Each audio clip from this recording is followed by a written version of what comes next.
देश प्रदेश की दिन भर की खबरें। इस कार्यक्रम के प्रायोजक हैं होटल अलंकार। हमारे यहाँ 24 एसी रूम एवं 2 बैंक्वेट उपलब्ध हैं। ग्लोबल इलेक्ट्रॉनिक्स एंड फर्नीचर, सभी इलेक्ट्रॉनिक एवं फर्नीचर गुड्स उपलब्ध। नीलवाल हीरो शोरूम बैतूल, बेमिसाल माइलेज, बेजोड़ मजबूती। हीरो कंपनी के मॉडल आसान किस्तों पर उपलब्ध। सोनालिका ट्रैक्टर, नई सिकंदर सीरीज का आविष्कार, सबसे कम डीजल में सबसे ज्यादा ताकत और रफ्तार।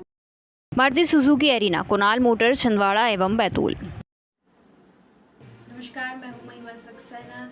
आप देख रहे हैं हमारी खास पेशकश खबरें दिन भर की।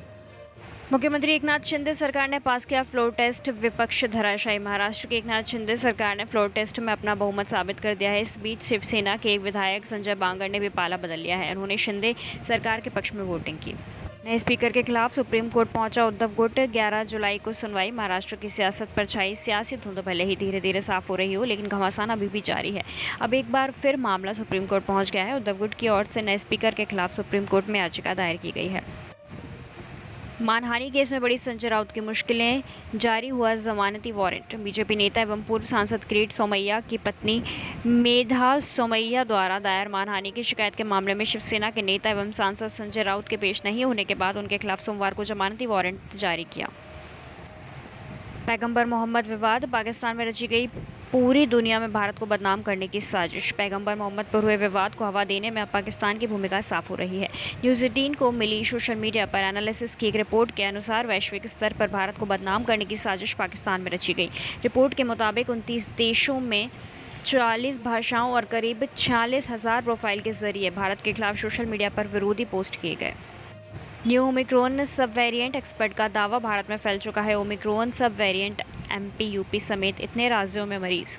भारत में कोरोना के केस एक बार फिर से बढ़ने लगे हैं। इस बीच इजराइल के एक एक्सपर्ट के हवाले से चिंता बढ़ाने वाला खुलासा किया गया है। डॉक्टर शायफ लेशान ने एक ट्वीट में बताया है कि कोरोना ओमिक्रॉन का एक नया वेरिएंट भारत में फैल चुका है।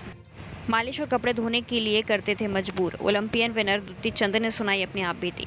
ग्लोबल मीट में हुई 100 मीटर स्पर्धा में स्वर्ण पदक जीतने वाली पहली भारतीय बनी दुती चंद शुरू से ही पेशेवर और व्यक्तिगत दोनों रूप से भारत की सबसे होनहार एथलीटों में से एक रूप में उभरकर सामने आई हैं।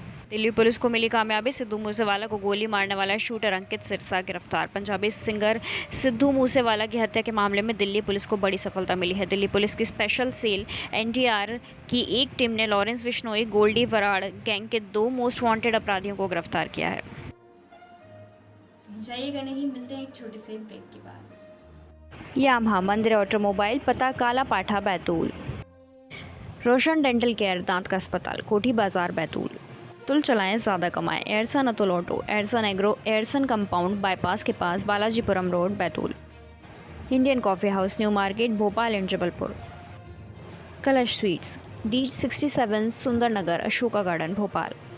पीएम मोदी ने आंध्र प्रदेश के भीमवरम में किया अल्लूरी सीताराम राजू की प्रतिमा का अनावरण। कहा, दम है तो रोक लो। प्रधानमंत्री नरेंद्र मोदी ने सोमवार को आंध्र प्रदेश के भीमवरम में स्वतंत्रता सेनानी अल्लूरी सीताराम राजू की प्रतिमा का अनावरण किया। पीएम मोदी ने इस दौरान कहा कि आज एक तरफ भारत की आज़ादी के 75 साल पूरे होने का अमृत महोत्सव मनाया जा रहा है और दूसरी ओर अल्लूरी सीताराम राजू की 125वीं जयंती का अवसर भी साथ में है। मणिपुर भूस्खलन से अब तक निकाले गए 42 शव, त्रिपुरा के 2 जवान शहीद। मणिपुर के नौनी जिले में तुपुल के पास मखूम भाग 5 में हुए बड़े पैमाने पर भूस्खलन के बाद शुरू किए गए बचाव अभियान के चौथे दिन रविवार को 8 और शव बरामद किए गए, जिससे मरने वालों की संख्या 42 हो गई। एसकेएम ने आंदोलन जारी रखने के लिए किया ऐलान। कहा, केंद्र सरकार ने अब तक पूरे नहीं किए अपने वादे। संयुक्त किसान मोर्चा ने प्रधानमंत्री नरेंद्र मोदी द्वारा कृषि कानून वापस लेने की घोषणा करने के साथ ही केंद्र सरकार की ओर से किए गए कुछ वादों को अभी तक पूरा नहीं करने पर आंदोलन जारी रखने का ऐलान किया है। श्रीलंका में ईंधन का टोटा, तेल खरीदने का पैसा नहीं, स्कूल बंद, वर्क फ्रॉम होम की सलाह। भीषण आर्थिक संकट से जूझ रहे श्रीलंका में हालात और बिगड़ते जा रहे हैं। देश के पास तेल खरीदने का पैसा नहीं है। इस कारण पेट्रोल डीजल की भारी किल्लत हो गई है। ममता बनर्जी की सुरक्षा में हुई बड़ी चूक, पूरी रात घर में बैठा रहा अनजान शख्स, हाई सिक्योरिटी के बावजूद नहीं पड़ी नजर। पश्चिम बंगाल के मुख्यमंत्री ममता बनर्जी की सुरक्षा में एक बड़ी चूक का मामला सामने आया है। दरअसल सीएम ममता बनर्जी के दक्षिणी कोलकाता के कालीघाट स्थित आवास में एक व्यक्ति अवैध रूप से घुस गया और लगभग पूरी रात आवास में ही छपा रहा। ड्रग केस में सजा काट रहे सुशांत के रूममेट को मिली जमानत। बॉलीवुड के जाने माने अभिनेता सुशांत सिंह राजपूत केस के जुड़े ड्रग्स केस में एक बड़ी खबर सुनने को मिली है। बॉम्बे हाई कोर्ट ने सोमवार को ड्रग्स मामले में पिछले वर्ष हिरासत में लिए सुशांत के रूममेट सिद्धार्थ पिठानी को जमानत दे चुकी है। जाइएगा नहीं, मिलते हैं एक छोटे से ब्रेक के बाद। कौशल्या मेडिकल स्टोर्स पता डॉक्टर जोहर के पास आमला। आशीर्वाद ज्वेलर्स पता थाने के पास आमला। डॉक्टर वीपी चोरिया डिजिटल एक्सरे मशीन, बेड सुविधा, फिजियोथेरेपी, अस्थि रोगियों एवं सामान्य मरीजों का उपचार, पता रतेड़ा रोड, वार्ड नंबर 7 आमला। दीप इलेक्ट्रॉनिक पता रतेड़ा रोड आमला। सलूजा ट्रेडर्स पता हवाई पट्टी के पास भीमनगर, बोर्ड की आमला।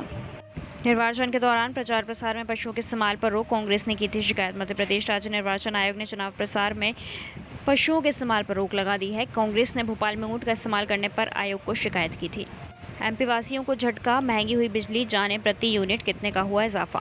मध्य प्रदेश के लिए लोगों के लिए बड़ी खबर है। बिजली कंपनी ने प्रति यूनिट दाम बढ़ा दिया है। बढ़ी हुई दर 1 जुलाई से लागू हो गया है। मीडिया रिपोर्ट्स की माने तो जुलाई माह से 10 पैसे प्रति यूनिट की बढ़ोतरी की गई है।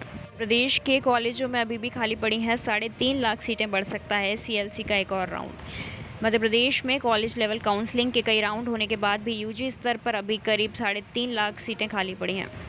दिल्ली में बढ़ेगी विधायकों की सैलरी, विधानसभा में पास हुआ प्रस्ताव। दिल्ली विधानसभा में विधायकों की सैलरी का प्रस्ताव पास हो गया है। दिल्ली विधानसभा के सदस्यों के वेतन में संशोधन को लेकर दिल्ली के विधि न्याय एवं विधायी कार्य मंत्री कैलाश गहलोत ने सदन के सामने प्रस्ताव पेश किया था। दिल्ली में डेंगू मलेरिया को लेकर एमसीडी अलर्ट, घरों से लेकर फैक्ट्रियों, कंस्ट्रक्शन साइट तक में मच्छर ब्रीडिंग पाए जाने पर जुर्माना दुगना हुआ। दिल्ली में मलेरिया को लेकर एमसीडी अलर्ट हो गया है। दिल्ली नगर निगम के अधिकारियों के मुताबिक घरों, फैक्ट्रियों और कंस्ट्रक्शन साइट्स पर अगर मच्छरों का लार्वा पाया जाता है तो दुगना जुर्माना वसूला जाएगा। कुल्लू बस एक्सीडेंट, हिमाचल प्रदेश के कुल्लू में भयानक बस हादसा, स्कूली बच्चों सहित 16 लोगों के मरने की आशंका। इस हादसे में बच्चों सहित 16 लोगों के मरने की खबर है। हादसा सुबह करीब 8:30 बजे हुआ। हादसे वाली जगह पर राहत एवं बचाव का काम जारी है। फिलहाल हादसे को लेकर अभी आधिकारिक जानकारी नहीं मिल पाई है। जाइएगा नहीं, मिलते हैं एक छोटे से ब्रेक के बाद। आकृति सुपरमार्केट पता मेन रोड, बोर्ड की आमला। मोटवानी ट्रेडर्स नाकोड़ा एनटीएमटी सरिया मिलने का एकमात्र स्थान, बोर्ड की आमला। एलसी क्रिएशन पता new market Bhopal. Palak electronics पता station road, Ashoka garden Bhopal. Delhi विधानसभा का मानसून सत्र आज से शुरू। दिल्ली में विधानसभा का मानसून सत्र आज से शुरू होने जा रहा है। 2 दिवसीय इस मानसून सत्र में आम आदमी पार्टी की सरकार कई महत्वपूर्ण प्रस्ताव विधानसभा के पटल पर रखेगी। पैरासिटामॉल और कैफीन जैसी 84 दवाओं की कीमतें तय, अपनी मर्जी से दाम नहीं बढ़ा पाएंगी फार्मा कंपनियां। दवा क्षेत्र के सरकारी रेगुलेटर एनपीपीए ने एक बड़ा फैसला लिया है। दवाओं की कीमतों पर नजर रखने वाली नेशनल प्राइसिंग अथॉरिटी या एनपीपीए ने 84 दवाओं की खुदरा कीमतें निश्चित कर दी हैं। जॉनी बेयरस्टो से मैदान पर भिड़े विराट कोहली, इशारे में कहा अपना मुंह बंद रख। भारत और इंग्लैंड के बीच एस्बेस्टन में 5वां टेस्ट खेला जा रहा है। मैच के तीसरे दिन रविवार 3 जुलाई को विराट कोहली एक्शन में नजर आए। ये मैदान पर इंग्लिश बल्लेबाज जॉनी बेयरस्टो से भिड़ गए। कर्नाटक की सिन्नी शेट्टी बनी मिस इंडिया 2022। 31 फाइनलिस्ट को मात देकर ताज किया हासिल। पुरुष शर्मा को फटकारने वाले जस्टिस ने कहा कोर्ट की आलोचना स्वीकार है, लेकिन जजों पर निजी हमले ठीक नहीं। दिल्ली में 299 जलाशयों और 9 झीलों को विकसित करेगी केजरीवाल सरकार। दिल्ली को झीलों का शहर बनाने की कवायद की जा रही है। दिल्ली सरकार की ओर से झीलों का पुनर्विकास कर उनको जीवंत बनाने का काम किया जा रहा है। आज के लिए बस इतना ही, मिलते हैं कल कुछ नई खबरों के साथ।